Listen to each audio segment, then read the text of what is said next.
ఓం శ్రీ సాయిరామ్. సాయి గురుకులం కార్యక్రమానికి స్వాగతం. ఈ లౌకిక ప్రపంచంలో మనకు అనేక రకాలైనటువంటి వస్తువులపైన, వ్యక్తులపైన మోజు ఉంటుంది, ప్రేమ ఉంటుంది. కానీ ఒక్కసారి జీవుడు భగవంతుడి యొక్క ప్రేమకు అలవాటు పడ్డాడనుకోండి, ఆ ప్రేమ నుంచి బయటకు రావడం అనేటువంటిది అసాధ్యమైనటువంటి విషయం. అంతేకాదు, ఆ ప్రేమను పెంపొందించుకోవడానికి ఏ సాహసమైనా చేయడానికి భక్తుడు ఎప్పుడూ కూడా వెనుకాడడం. ఒకసారి సద్గురువు యొక్క ప్రేమ మధురిమ తెలిస్తే అందులో నుంచి బయటికి రావడం కష్టం. తల్లి బిడ్డను ఏ విధంగా ప్రేమిస్తుందో, ఆ బిడ్డ కోసం అవసరమైతే ప్రాణత్యాగం చేయడానికి కూడా తల్లి సిద్ధమవుతూ ఉంటుంది. అటువంటి ప్రేమయే నిజమైనటువంటి ప్రేమ. గురుభక్తి కలిగినటువంటి వాళ్ళకు కూడా ఇటువంటి ప్రేమే ఉంటుంది. అవసరమైతే ప్రాణం పోయినా సరే నా గురుభక్తిని నేను వదిలి రాలేను, ఎన్ని కష్టాలు వచ్చినా సరే ఓర్చుకుంటూ గురుభక్తిలోనే తరించాలనేటువంటిది సద్గురువు శ్రీ సాయిబాబాను ఆశ్రయించినటువంటి ప్రతి భక్తుడి హృదయంలో ఇది ఉంటుంది. బాబాకు మనకు ఉన్నటువంటి అనుబంధం ప్రేమ బంధం. ఆ ప్రేమ బంధాన్ని ఎవరూ కూడా త్రెంచేయలేదు. మన లౌకిక జీవితంలో తల్లి తండ్రి అనేటువంటి బంధం కొన్ని రోజుల తర్వాత అవి విడిపోతాయి. కుటుంబంలో అనేక బంధాలు కూడా మన నుంచి వ్యక్తులుగా విడిపోవచ్చు, లేకపోతే మన నుంచి శాశ్వతంగా విడిపోవచ్చు.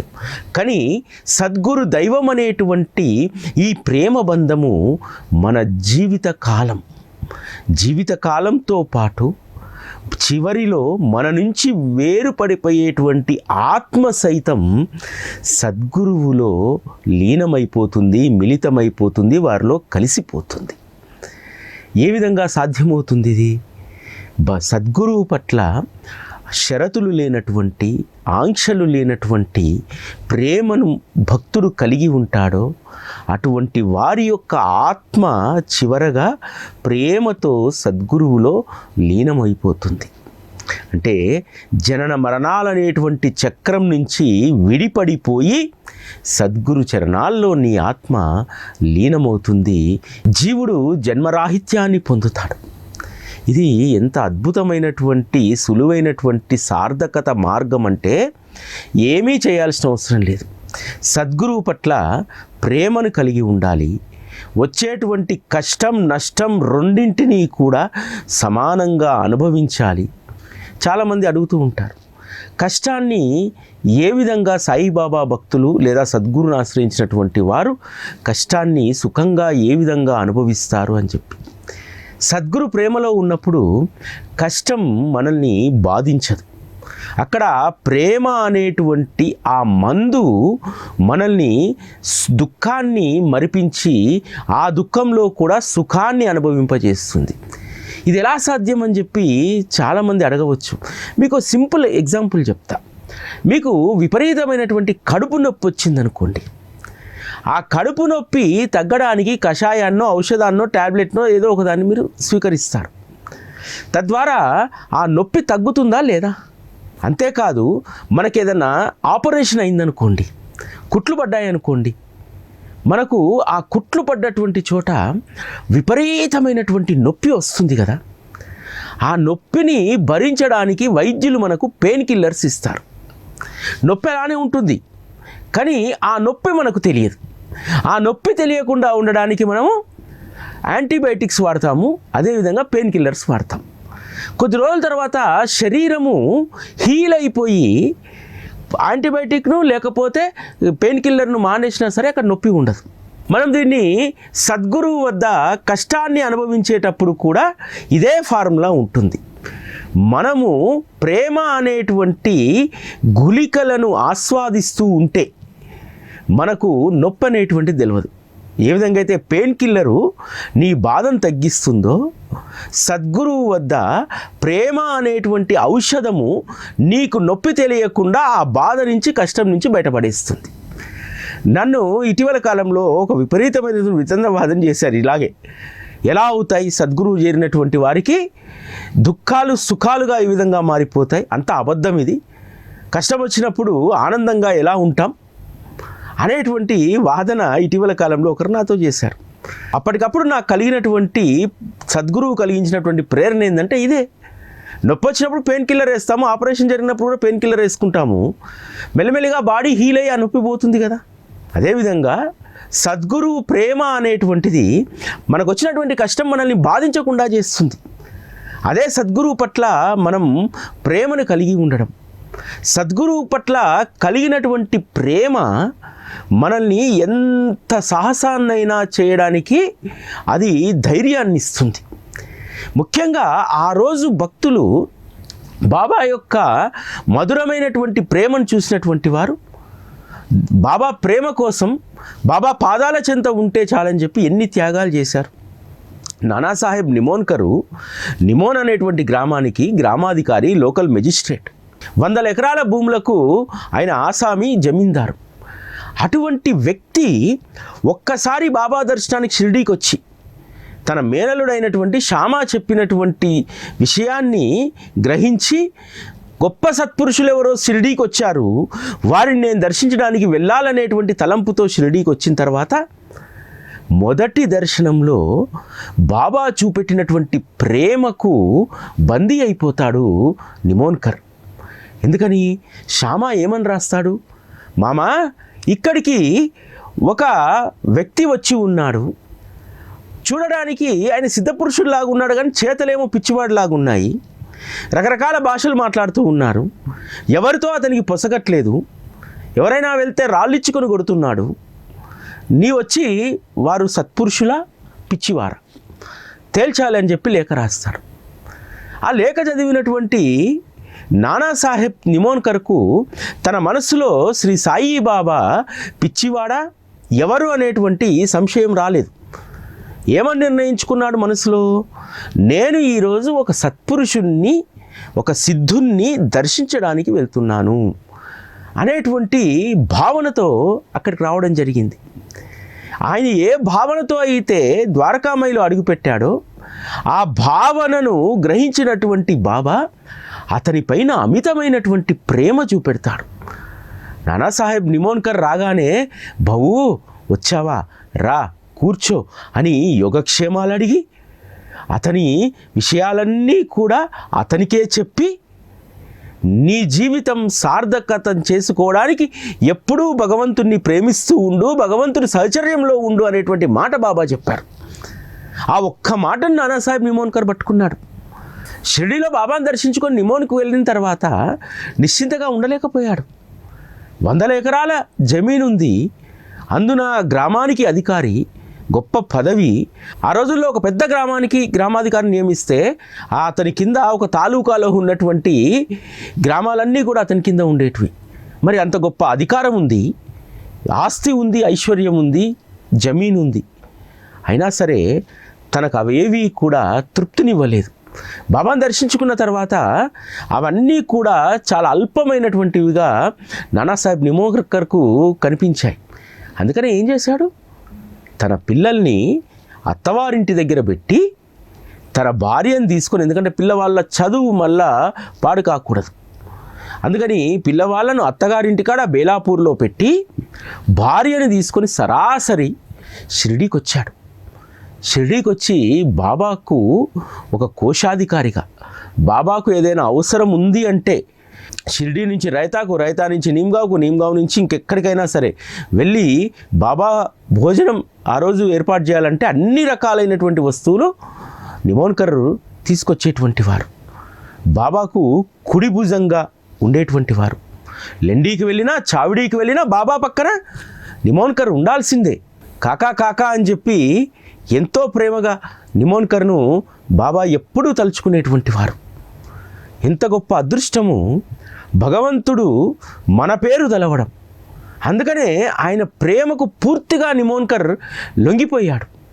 ఎంతగా లొంగిపోయాడంటే భార్య ఒకరోజు కొడుక్కు ఇబ్బందిగా ఉంది, ఆరోగ్యం బాగలేదు, నేను తల్లిగారి లేనటువంటి బెలాపూర్కి వెళ్ళొస్తాను అనంటే, లేదు లేదు వెళ్తే వెళ్ళు, కానీ సాయంత్రం కల్లా తిరిగి రావాల్సిందే. నువ్వు వెళ్ళిపోతే ఇక్కడ బాబా సేవకు ఇబ్బంది కలుగుతుంది. బాబా సేవలో లేనటువంటి రోజు అది వృధా, కాబట్టి కొడుకుని చూసి వెంటనే వచ్చేయి అంటాడు. ఇక్కడ భార్య పైన అజమాయిషీ కాదు నిమోన్కర్ది. ఇద్దరు భార్యాభర్తలు కూడా ప్రతిరోజు బాబా సేవలో ఉండేటువంటి వారు, బాబాకు కావలసినటువంటి అవసరాలను చూసేటువంటి వారు. ఉదయాన్నే నిమోన్కర్ వెళ్తే ఆ సేవకు అడ్డు కాకుండా నిమోన్కర్కి కావలసినటువంటి అవసరాలు, అల్పాహారం దగ్గర నుంచి అన్నీ కూడా ఆ తల్లి చేసి పెట్టేటువంటిది. బాబాకు ఏదైనా నైవేద్యం తయారు చేయాలన్నా, లేకపోతే ఏదైనా సేవ ఉందంటే భార్యాభర్తలు ఇద్దరూ అక్కడ గంటల తరబడి ఆ సేవలో నిమగ్నమై ఉండేటువంటి వారు. అందుకోసం ఆంక్ష పెట్టాడు తప్ప భార్య పైన అజమాయిషీ చేయాలనేటువంటి దృష్టితోటి నిమోన్కర్ ఉదయం వెళ్ళి సాయంత్రం రా అని చెప్పి భార్యకు ఆంక్షలు విధించలేదు. సాధారణంగా మనం చదివితే అది అలానే అనిపిస్తుంది, భర్త యొక్క హుకుం జారీ చేశాడు అని అనుకుంటాం. కాదు, ఆ తల్లి వెళ్తే బాబా సేవకు ఆటంకం కలుగుతుంది. ఇక్కడ వచ్చి మనం ఉంటుంది దేనికోసం? సద్గురువు యొక్క చరణ సేవలో మన జీవితంలో ఒక్కరోజు కూడా వృధా కాకుండా ఉండాలని, వారి యొక్క అమృతతుల్యమైనటువంటి ప్రేమను అనుక్షణం మనం ఆస్వాదించాలని, అందుకోసం వచ్చాం. జీవితంలో రోజులను వృధా చేసుకోకూడదు అనేటువంటిది నిమోన్కర్ అభిమతం.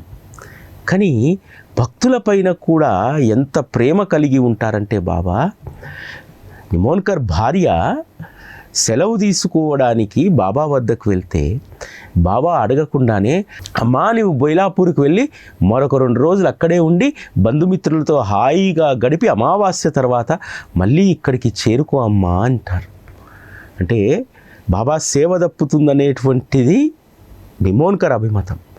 పర్వాలేదు, నా బిడ్డ ఇన్ని రోజులు సేవ చేసింది, తల్లిగారింటికి వెళ్తుంది, 2 రోజులు ఆనందంగా గడిపిరా అని చెప్పి బాబా ప్రేమతో పంపిస్తాడు. ఎంత అద్భుతమైనటువంటి ప్రేమ బంధమో చూడండి. అందువల్ల ఎవరైతే సద్గురువుతో ప్రేమానుబంధం కలిగి ఉంటారో వారికి ఇతర విషయాలేవి కూడా గుర్తుకు రావు. అంతేకాదు, ఆ ప్రేమలో మునిగినటువంటి వారు మరింత ప్రేమను సాధించడానికి, సంపాదించుకోవడానికి ఎంత సాహసానికైనా వారు ఒడిగడతారు. తమ జీవితాన్ని, సర్వస్వాన్ని అక్కడ అర్పించడానికి, సద్గురువు కోసం అనుకున్నటువంటి పని వెంటనే చేయాలి.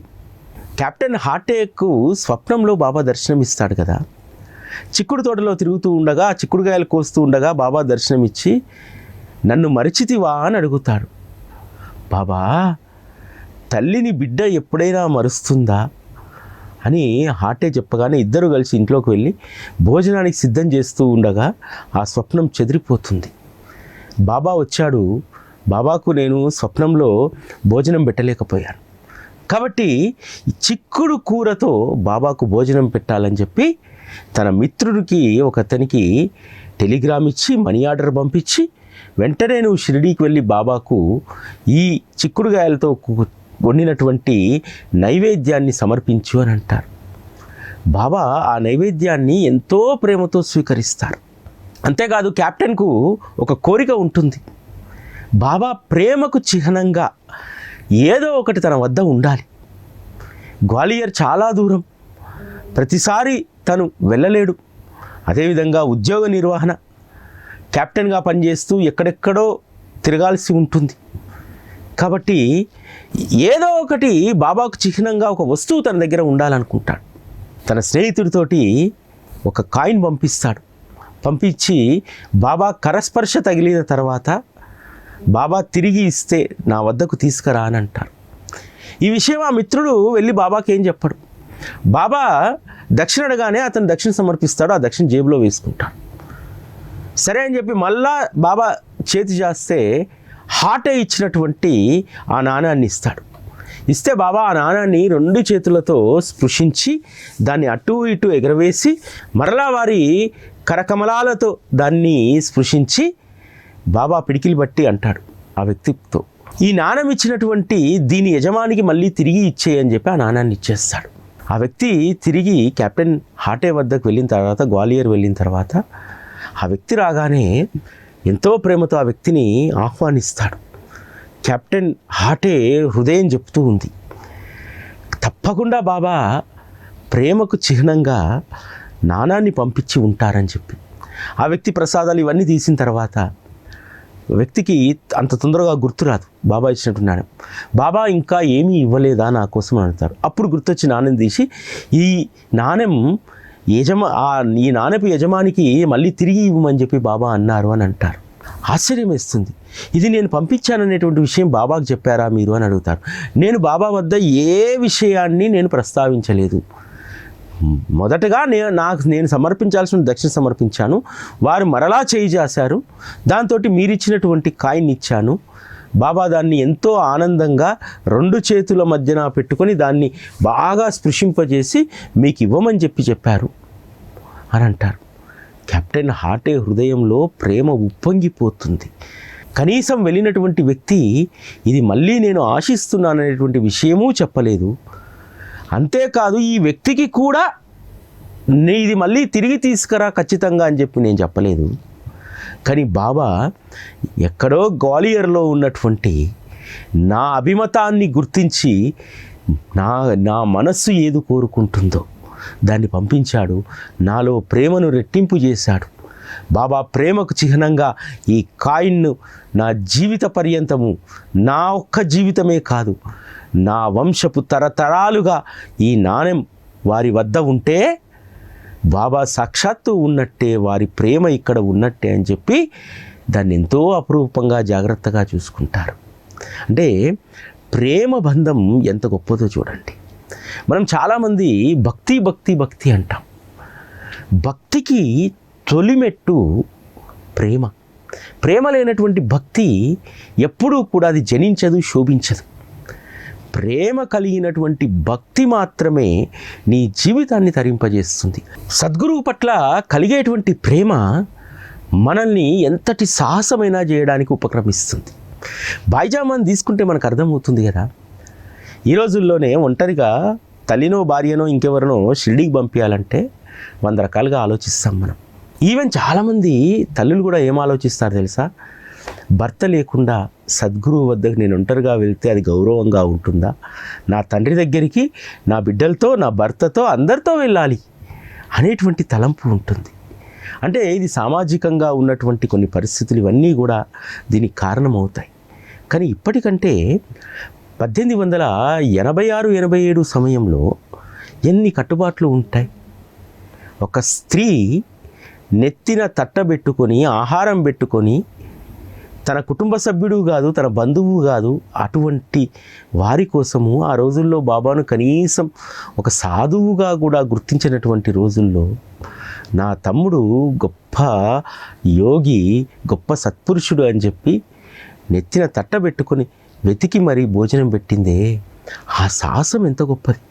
ఆ రోజుల్లో ఒక స్త్రీ బజార్లో నిలబడడమే చాలా కష్టమైనటువంటి పరిస్థితి. అన్ని ఆంక్షలు ఉండేటువంటివి. మేలి ముసుగు వేసుకునే బయటికి వెళ్ళాలి, పక్కింటికి వెళ్ళాలి.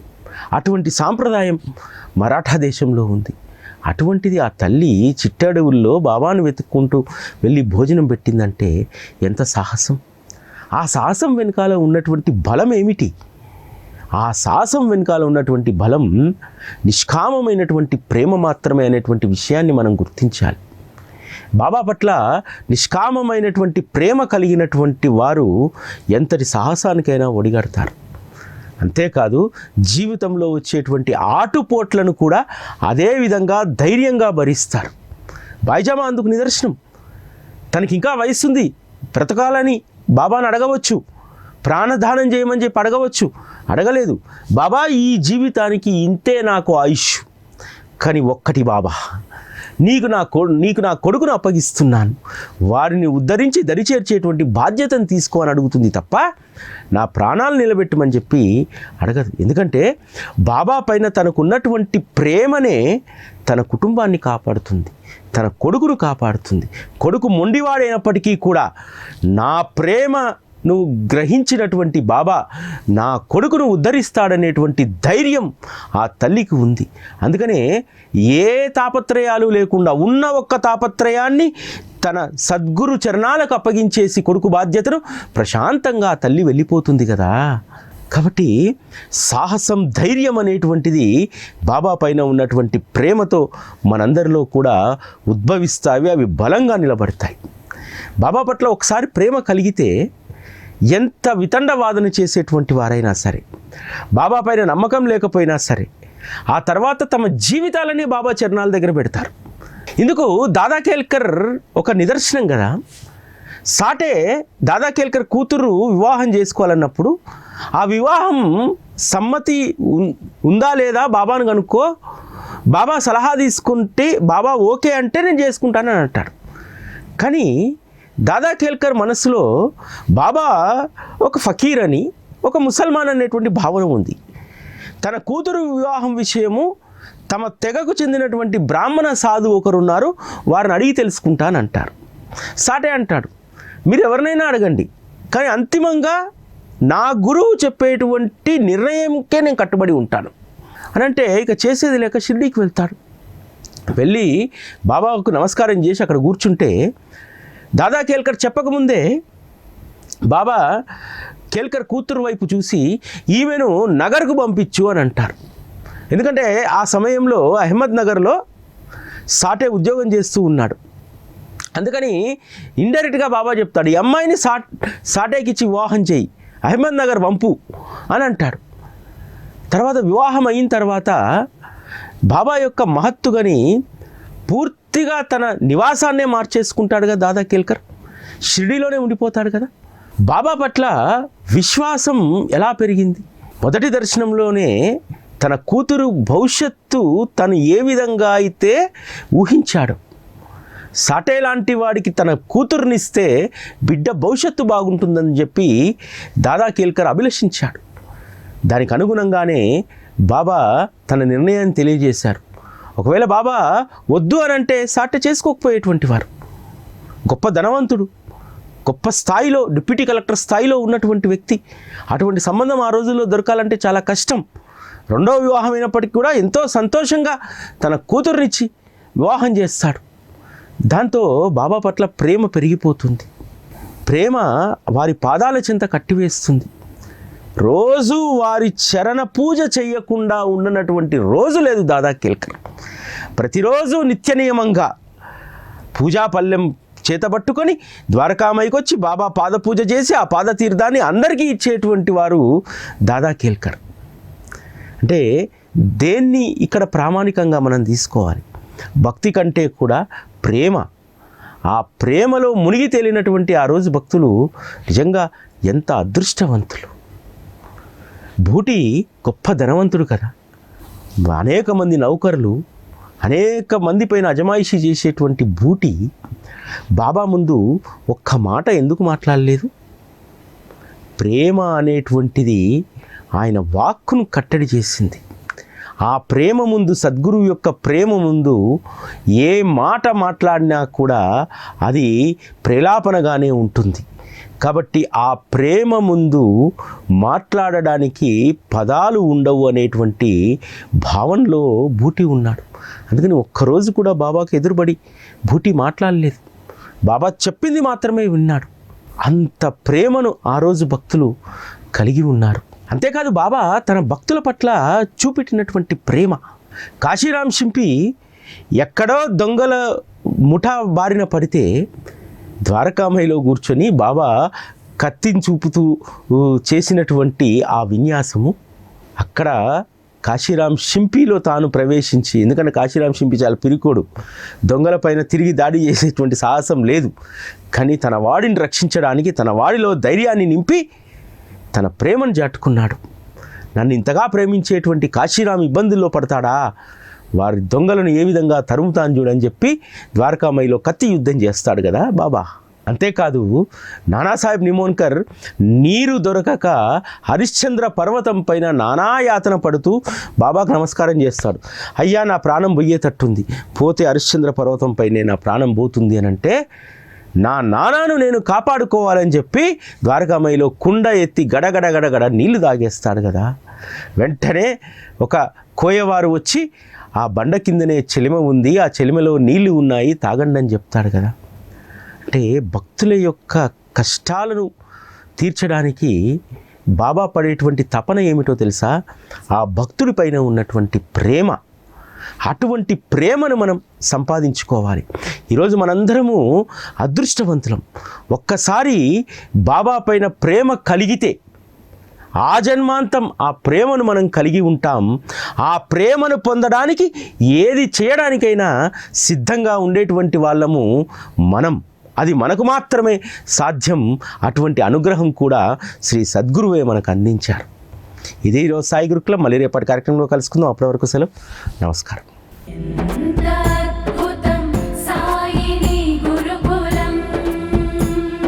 శిక్షణే తప్ప శిక్షలు లేని శరణాగతి సౌదం.